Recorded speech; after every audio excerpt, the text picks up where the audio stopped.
Welcome to week 7. Here we go, off on an adventure. Thank you for being here.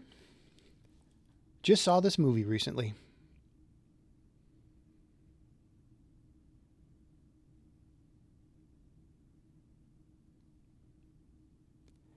I think this is great advice in trying times.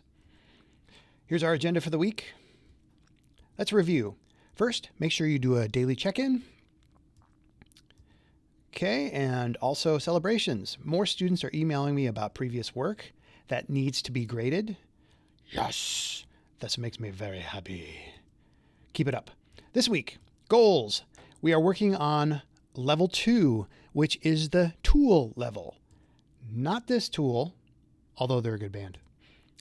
These tools, something such as an instrument or apparatus used in performing an operation or necessary in the practice of a vocation or profession. Hey, that's us. We're also going to be using rooms, a space that can be occupied, but this is the important part, where something can be done. So we're going to focus on that. Why? Well, let's get into this. First off, we have 5 levels to the class. You can see that we go from individual to tools to theory to production to collaboration. Moving across this way. We are at level 2. If you are not done with the individual level, which is basically about self-control, using our publishing process with our blog, getting things accomplished, the surveys we filled out, those activities are really about the individual and self-knowledge and being prepared for the class. A lot of career and professionalism material. Level 2 is where we're going to start to work on tool competency. Once you are done with level 1, think of it like a game level. The boss level that you're defeating is really time management, goal setting. Have you been able to establish that? In level 2, we're going to start working on core skills development for tools. And the way this works is that level 3, it's about theory, because once you can control yourself in level 1 and plan and organize, level 2, you start to develop a skill or skills with various tools.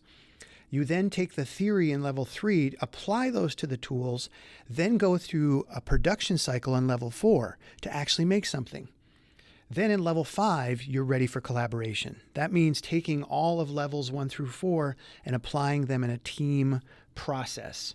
This is what we've seen in our course, that you need to go from level to level, and you can't skip them. You have to basically go through this process. And level 1, 2, and 3, you just go through once to establish yourself, even though you'll continue to work on tools and theory and yourself. The idea is that these particular levels in the class are not repeated. But production and collaboration, you'll continue to work on for the rest of your time in the class. Okay, there's that. Then we have rooms.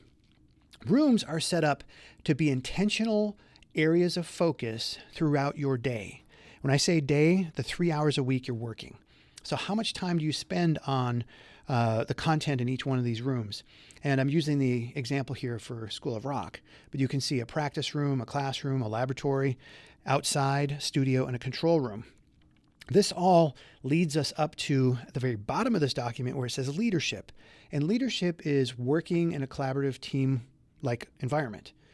So this document works going downward when you look through it on working on skills development. And it also goes across to the right as you continue to enhance your abilities. So it helps us understand where the learner is in the process. If this is confusing right now, don't worry about it. We'll get it figured out over time. I just wanted to introduce it now. A reminder, you need 3 things to be happy in the world of work and school. Mastery, autonomy, and purpose. The data is clear. Okay. Goals for the class: to support your... All right. Okay. Rooms and tools. Let's dive into this a little bit more. Broken down into, wait for it, imagination. Pure imagination. These rooms are not virtual. They're not real. They are imaginary. Why?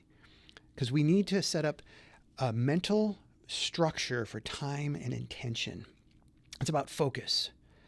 And as you've heard me say before, it's how you compartmentalize your time and focus to be able to do one thing at a time really well. So we're going to use this imaginary rooms concept to kind of focus our energy. One thing at a time. Set an intention and a timer. This is really important. You'll hear this all year long. So there are 6 rooms that we will spend a limited amount of time in. And you only spend the amount of time I'm saying because I don't want you to be stressed out with your other classwork. And I don't want you to feel that you have to finish something if you're in a particular room. If you're focused for that period of time, you're fine.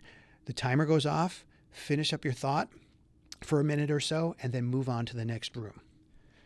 Each room has a learning focus or goal. The practice room, you pick a tool and you begin the mastery process with that tool. We want to get good. So we set a goal and we look at it, developing our skill with this tool to be able to create something. It can be basic or it can be complex. The goal is to practice every day, and that could be every class day, or if it's an instrument, it's best to practice every day, even if it's only 5 minutes a day. You can spread that out. Also, we're going to learn about our brain. Learning how to learn is really important. Lifelong learners are continually curious about the learning process. Also, we're going to learn a lot from various artists and from myself. And I'm going to bring various people into this room so that you can learn from them. And that will come through like a teacher for the day idea. And I'll introduce that for the rooms each week. And they're usually on YouTube and they have something to share specific to the theme of that week. We'll spend about 15 minutes in this room per week. The classroom, we're going to focus on theory, learning to speak with the language of our specific skill, whether it's film, music, or game. And we will have many teachers. As I said, we'll have teachers in this room as well that are going to be sharing ideas. We'll spend about an hour a week in the classroom because theory is really important. And the lab is going to be where we practice this theory. We're going to practice the language, use various tools. And again, I will share different instructors will be a part of us, part of our process, about 15 minutes a week. Example, working with HookPad in School of Rock. This is a really powerful tool to learn about how music theory works. Then I want you to go outside to focus on creativity and generate ideas, because the number one thing that people do to generate ideas is mild exercise. Go for a walk, take a bike ride, go for a run, a swim, something. But it's something that is usually physical, that takes the body and gets it in motion so that the mind can be a little more free. And it's best to not have distractions, but just to enjoy yourself. Also, get you off a screen. Also, be ready to have lots of bad ideas. Let me explain. If you want a good idea, great creators are curious and generate a lot of ideas. It's a ratio. You have to have the courage to challenge yourself, to be bold, to create a lot of ideas, because a minority of your ideas are going to be the ones that we would call good or really exceptional. So create a lot of ideas. The ones that are better are going to rise to the top. And we'll talk about that in class. We'll spend about 15 minutes in this room each week. The studio, it's where we work on putting together the different elements we've learned throughout the other rooms. So we start to write songs, to put stories together in film, to start working on a game. We learn to speak, write sentences with the language. In rock, we're going to use Soundtrap, and that's what that looks like. Film, we'll be using different cameras, could be phones, film editors. In game, depending, we're going to have a couple different game engines and other tools we use to make graphics and sound. And we'll spend about 30 minutes a week in this room. The control room is about production. It's finalizing the work and building the project and getting ready to document it and publish it, because that's what great artists do.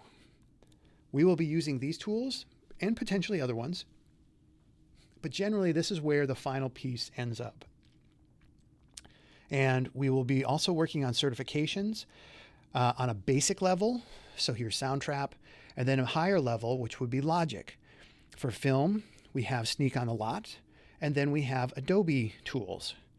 On game design, we have coding, where you can get certificates from SoloLearn.